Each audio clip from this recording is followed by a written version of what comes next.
Yes, villagers, many of us are familiar with the saying, God doesn't put more on our shoulders than we can bear. However, what about those people who have mental health issues?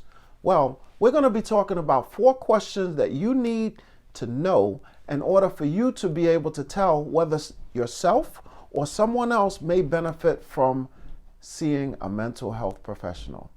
If you're new to this channel, welcome to our village. If you're a returning villager, welcome as well. So, let's get into it. Welcome to Garden of the Mind, where we reduce stress, improve our health and fitness, and improve our financial IQ every episode. We must believe more than we see. While it is true, God doesn't give us more than we can handle, He also provides us with the assistance of other people to help handle or shoulder the burden that He puts on us.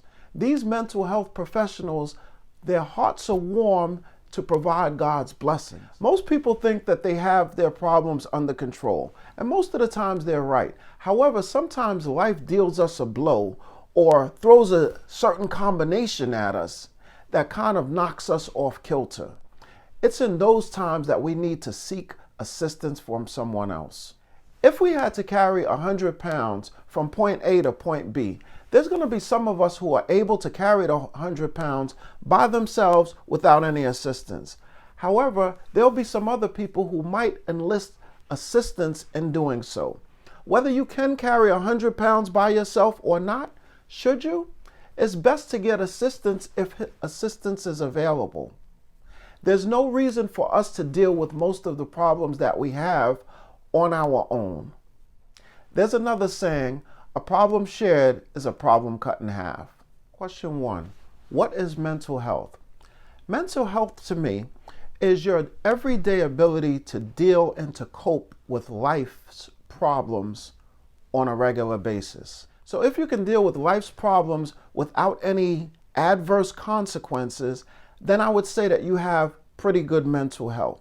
Now, what we're talking about is the everyday problems. We're talking about disappointments. We are talking about setbacks, rumors, possibly the death of a loved one, the betrayal of a friend, different things like that. We're talking about how well do you cope with something like that. We're not saying whether you like it or not, because most people don't like these things. But we're talking about, are you able to continue to move forward with your life, or do you stay kind of stuck? And it's okay for you to stay stuck for a time, but there comes a point where you have to move on.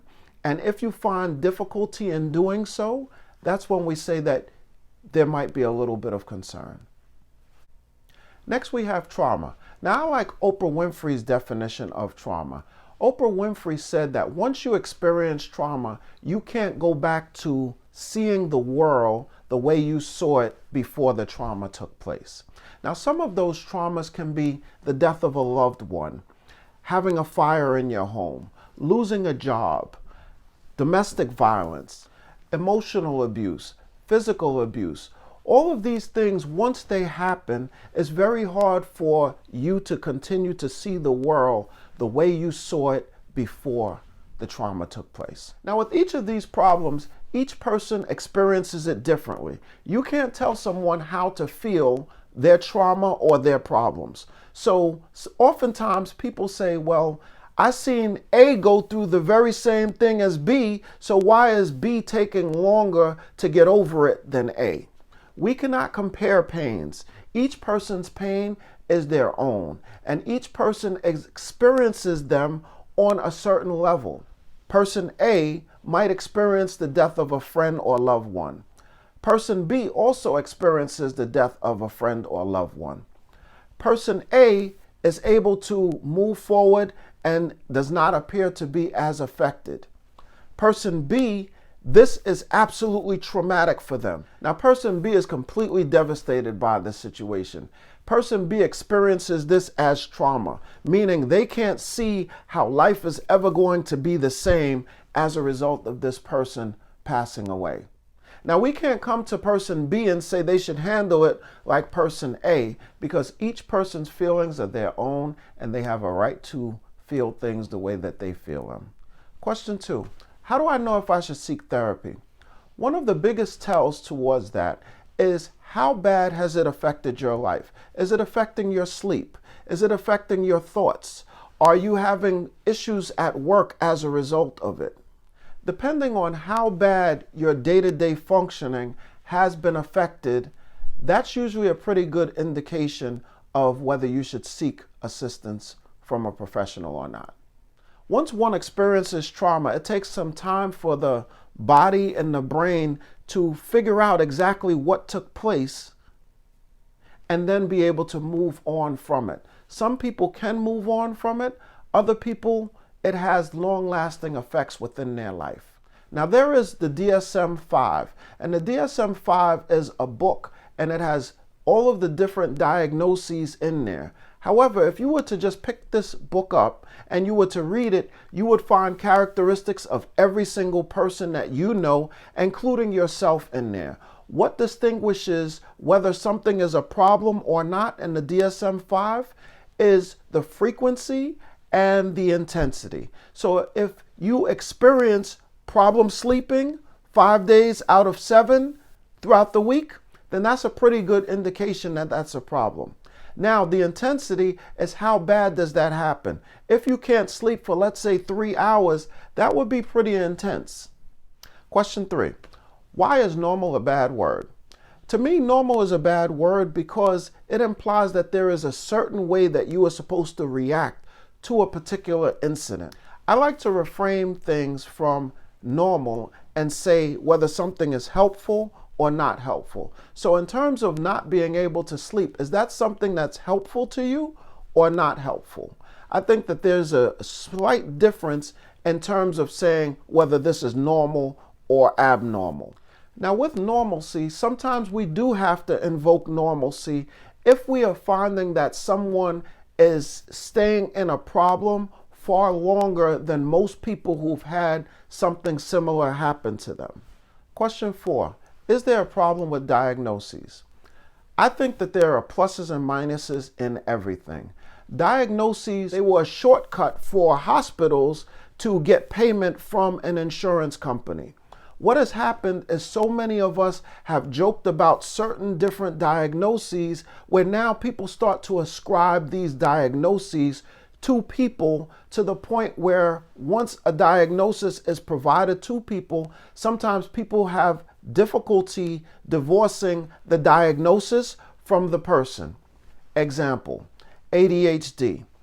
Oftentimes I hear people saying, oh, I can't help this person because they're ADHD or they're schizophrenic. And when I hear things like that bother me because it depersonalizes a person. And now instead of you looking at the humanity in this person, you think that because they have this certain diagnoses, they are no longer human and you cannot relate to them as you can to other humans. So don't get me wrong.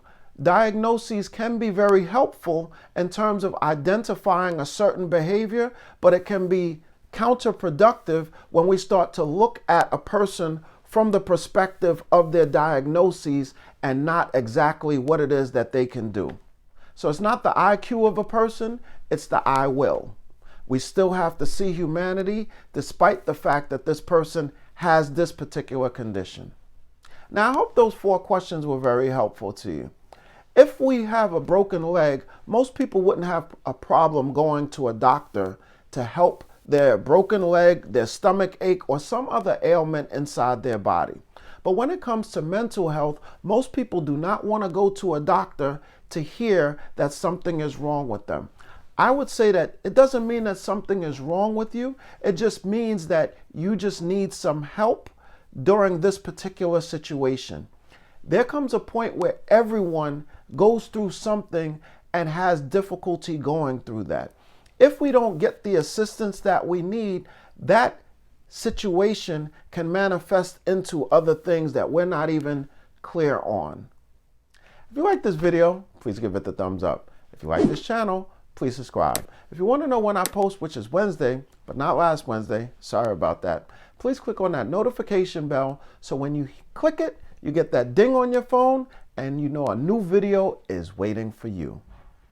And remember, Thoughts are actions, words have power, and actions have consequences. I'll see you next Wednesday. See you then.